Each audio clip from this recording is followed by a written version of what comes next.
Por que a taxa Selic parou de cair? E agora, o que fazer com seus investimentos?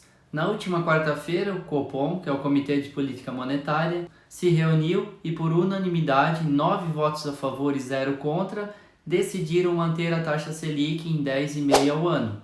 Com isso, o Brasil se consolida com a segunda maior taxa de juros do mundo. É isso mesmo, a segunda maior do mundo. Vamos entender nesse vídeo como essa taxa impacta nosso dia a dia e o que você pode fazer com seus investimentos para não perder dinheiro. E no final do vídeo eu vou dar o meu parecer para ver se temos oportunidades de investimentos ou se é cilada. Eu sou Dani Cunha, investidor de renda variável há 5 anos, já tenho uma renda passiva todos os meses vindo dos meus investimentos. E só lembrando que nada que eu falar nesse vídeo a respeito de investimentos é uma recomendação de compras, ok? Então vamos relembrar que a taxa Selic é a taxa básica de juros da economia brasileira, né? E a sua função principal é atuar como um instrumento de política monetária do Banco Central do Brasil. Aqui estão algumas de suas principais utilidades. Primeiro é o controle da inflação. Ao ajustar a taxa Selic, o Banco Central pode influenciar o nível de atividade econômica. Por exemplo, um aumento da Selic tende a reduzir o consumo e os investimentos, diminuindo a pressão sobre os preços e ajudando a controlar a inflação. Por um outro lado, uma redução na Selic pode estimular a economia, aumentando o consumo, os investimentos. Um segundo objetivo é o custo de crédito. A Selic serve como referência para as taxas de juros cobradas pelos bancos, empréstimos, financiamentos.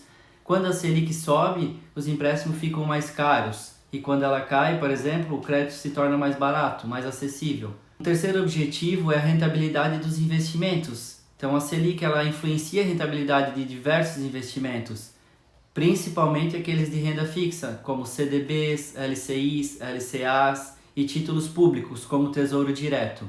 Um quarto objetivo é a captação de recursos. Ela também afeta a forma como o governo capta recursos no mercado financeiro, já que a Selic serve como referência para o rendimento dos títulos públicos.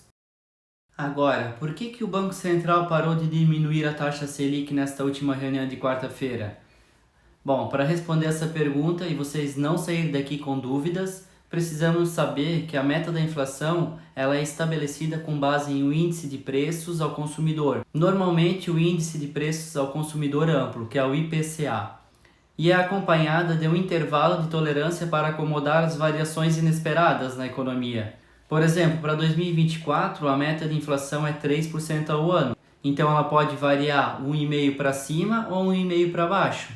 Nesse caso, se ultrapassar 4,5% ao ano, o Banco Central terá que se justificar porque não conseguiu cumprir a meta de inflação.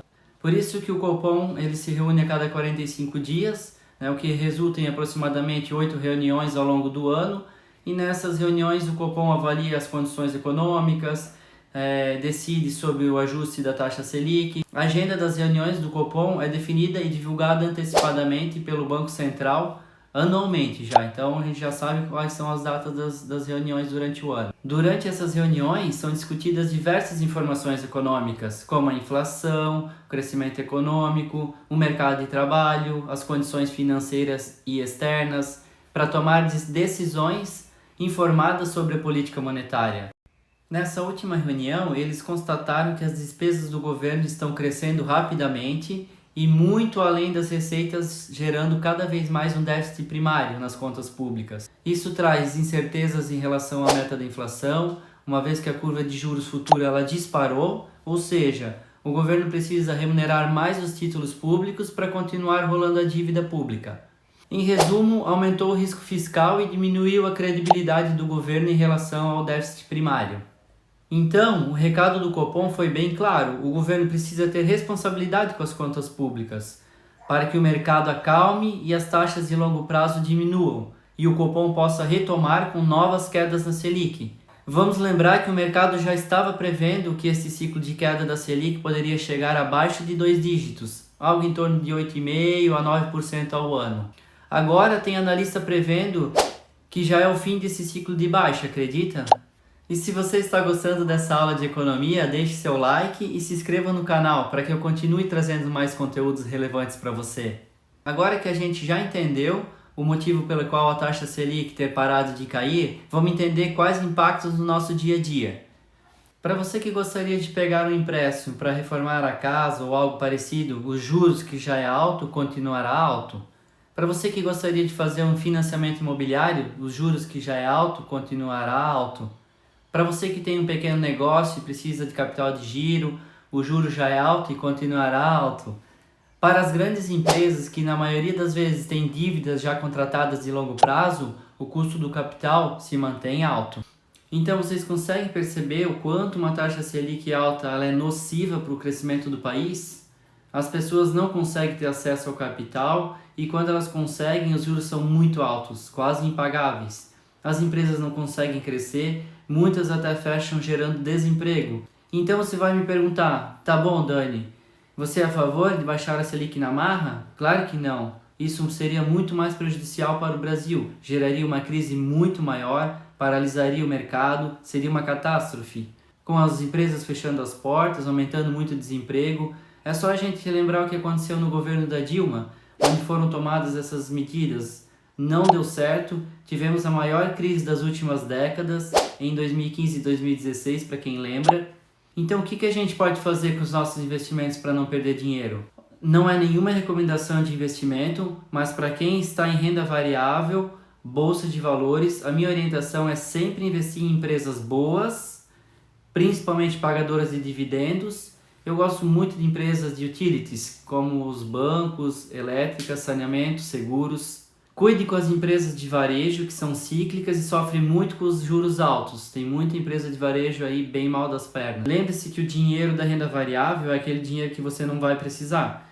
Ele deve ser a sua aposentadoria, portanto, é de longuíssimo prazo. Nós somos um pequeno sócio de grandes empresas. Como o próprio Warren Buffett costuma dizer, o mercado foi feito para transferir dinheiro dos impacientes para os pacientes. Seja paciente e você será recompensado. Para quem investe em renda fixa, dá uma estudada no Tesouro IPCA. Tem o 2035, 2045. Eles estão pagando acima de 6% ao ano, mais a inflação no período. Olha, historicamente, sempre que esses títulos estiveram remunerando acima de 6%, deram excelentes retornos no médio prazo. Lembrando que esses títulos sofrem marcação a mercado, tá? E oscilam até o seu vencimento. Eu gosto desses títulos mesmo para ganhar na marcação a mercado, mas isso é um assunto para outro vídeo, tá? Já indo para o final do vídeo, eu entendo que nós estamos num momento de muitas oportunidades. O que eu estou fazendo? Principalmente eu estou aumentando posição em empresas que eu já tenho na carteira e na renda fixa colocar um pouco de Tesouro IPCA. Tudo com muita tranquilidade, muita calma, porque lembre-se, somos investidores para o resto da vida. Se você gostou desse vídeo, dá um like, se inscreve no canal e até o meu próximo vídeo. Abraço!